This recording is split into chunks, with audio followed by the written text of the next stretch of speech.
Good evening and welcome to another edition of Soul School. I'm Calvin Lincoln, joined by the one and only Oakland scholar from Reek Speaks, Henique Hopkins, here to salute the one and only Wilton Felder of the mighty Crusaders, who you may not know, but he just passed on, and huge loss. And when we think about the passing of somebody like Wilton Felder, I automatically start thinking about Chuck Rainey and just different people like that, Abraham Laboriel, and just different great bassists, and of course Leoin Ware, and just different people. And of course Quincy Jones was just rushed to the hospital a few days ago, and I'm pretty sure he's okay now. But a thought or two about the one and only, the greatness, his royal greatness.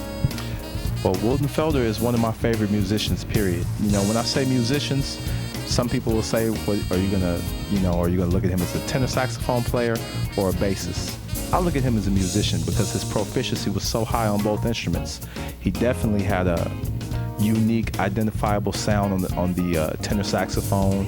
It was a extension of the Texas school of playing. They used to talk about the Texas tenor, and as a matter of fact, his nickname used to be the Texas Twister in the group at one time. Remember that live album the Crusaders did where he held that note for like a minute? Oh yeah. That was on the scratch album. Almost like circular breathing. Like a circular breathing technique, you know? So his proficiency on the tenor saxophone was high, along the lines of people who were, skillful in both R&B, jazz, soul, like Stanley Turrentine, Ronnie Laws, Grover Washington Jr., that ilk of player, Michael Brecker. But his contributions on the bass are also another thing that I really think of when it comes to Wilton Felder. And that's the aspect of his career that a lot of people don't talk about or think about. It's ridiculous because when you start thinking about them cutting, he's a West Coast funk brother, but he was more than just a West Coast funk brother, because the days of them cutting over at the Sound Factory on Selma in Hollywood back in the late 60s was just classic. You think, just classic. Think about The Love You Save, I Want You Back, and those kind of songs. But then you also start thinking about different things like with Donald Byrd, Ethiopian Nights, that particular LP, which was key because it was right before the Blackbird LP. Him and Ed Green and David T. Walker and all those cats. You think about Seals and Croft, the Summer Breeze album, Summer Breeze Makes Me Feel Fine, Let's Get It On. My favorite stuff that he's done ever probably is the stuff that he's done with Willie Hutch on the Mac soundtrack, Slick, Brothers Gonna Work It Out, theme from the Mac. Just so many different things that he's actually done that's actually ridiculous. And of course, some of the hip hop flavored stuff that he would do.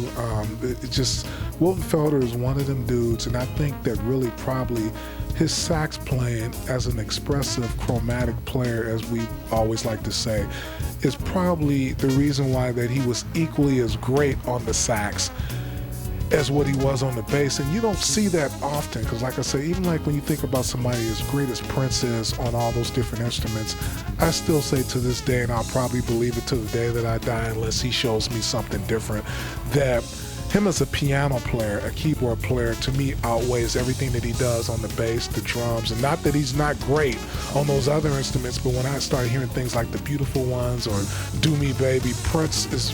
But when we start thinking about Wilton Felder, you can't say what he was greater at.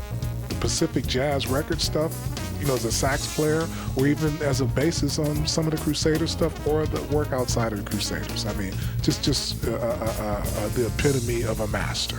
When you mentioned the Willie Hutch album, I thought about his bass playing on that, and we were talking about, if you go back to bass, like in the late 60s through the early 70s, the early years of funk bass, the Jamerson influence was very heavy on bass players at this time.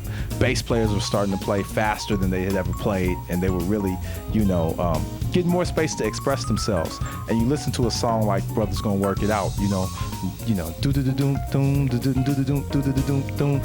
Wilton's playing the steady stream of 16th notes, and his rhythms were very intricate, particularly on that Mac album, so as a bass player, it's my favorite stuff.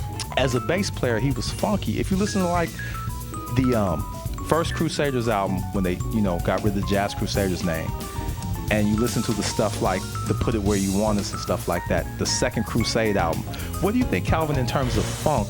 Didn't they have like a very full conception of funk for like 70 and 71 and 72? And they really, and I think this is where them being jazz artists really was key, because it was sweetened. It was very experimental, and it was completely different from what other people was doing. Not just them, but you have people like Bobby Humphrey, of course, Ronnie Laws, and Roy Ayers, whatever. But the Jazz Crusaders in particular, I know they're called the Crusaders, but I'll always prefer them as the Jazz Crusaders. That sound that was in those 70s so-called exploitation movies, the Crusaders were the fathers of that whole thing. And I don't think people give them, Wilton and Sticks and those guys, the credit. And this is about Wilton Felder, of course, but when I think about them, the Four Knights, all four of them cats were brothers, man. And so when we talk about Wilton, I have to talk about all of them, but also when we talk about Wilton as a bass player, like I say, my heart bleeds because I start thinking about Chuck Rainey and just all these just different people that were from that school, man. Wilton Felder's death brings out so much in me, and so much that I really would like to just say that it's hard to really get out, because I start thinking about Earl Palmer, I start thinking about James Gatson, I start thinking about all these just different great people, because we still have a lot of greats that are really around like that. And when we lose somebody like a Wilton Felder, Polino DaCosta, all these just different people that we talk about on the daily, me and you talk about, and Judge Pritchard and Otis Joneses, we talk about these people every single day. Refer to them. And that what's interesting is that period of bass when Wilton Felder was very active was also almost like the liberation period for the bass guitar as an instrument. A lot of people don't really realize in 1966, 67, 68, the bass guitar was still a relatively new instrument. If you listen to the early rock and roll stuff, they're still playing upright bass on that stuff. The early, even R&B stuff, even some of Ray Charles stuff, they're still playing upright bass. It was Wes Montgomery's brother, Monk Montgomery, was one of the original electric bass players. But so, when Jamerson and these people came in, Carol Kay, Paul McCartney, these different bass players came in and really expanded the range. Then you get to other players like Larry Graham, Bootsy, in the late 60s.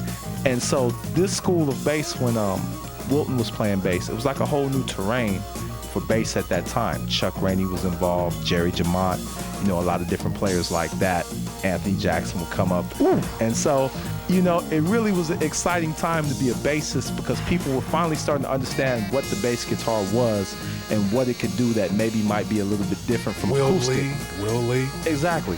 What could bass do that was different from acoustic? And Wilton Felder was a pioneer, really, of bass when you think of him in that manner, because the bass guitar is not a very old instrument. It may be 50, 60 years old now, but even that's not, it doesn't go as far back as piano or, something like that. So even like Carol Kay, I think about that TV show, The Wild Wild West, the TV show. When you start thinking about these bass players, it is just truly amazing. And to me, I thought that the Carol Kays, the Abraham Laboriels, the Wilton Felders, really, along with Bootsy and Jerry Germont and Louis Johnson, really made the bass become a cool instrument to be cool, because the guitar players used to get all the players first. Get all of them. Verdine White and all them, they made being a bass player cool. Yeah. And Wilton Felder was always, like Nathaniel Phillips, kind of like in the back, but always up front, as far as being one of the baddest, one of the coolest, and one of the most laid-back cats that you'll ever want to, I don't know. A final thought before we get up out of here and get to some entertainment? Well, one of the reasons that we come together to talk about artists like Wilton Felder is so that their memory will live on and people will appreciate the contribution they made. Then also for the young people who are still doing stuff, so that they can dig into it and take what they're doing a little bit further as well. Wilton Felder, his contribution, the contribution that the Crusaders made in continuing jazz and the historical black musics, blues, gospel, soul, and taking them forward, you really can't underestimate that contribution. And they made that contribution as a group with their own recordings, but they also made it through the sessions that they played.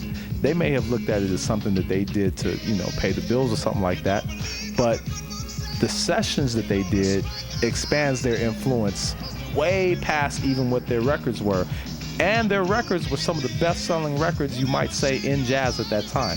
They went gold and platinum many times, And Street Life, of course. Street Life is one of the immortal records of its era. that you could define this era with. So really the contribution of somebody like Wilton Felder, who didn't always, you know, pat himself on the back or pump his chest up. He was a very humble individual, you know, from the people I know who've known him. Really, it really makes me feel good to talk about somebody like that, because he was a cat who did his job and did it very well.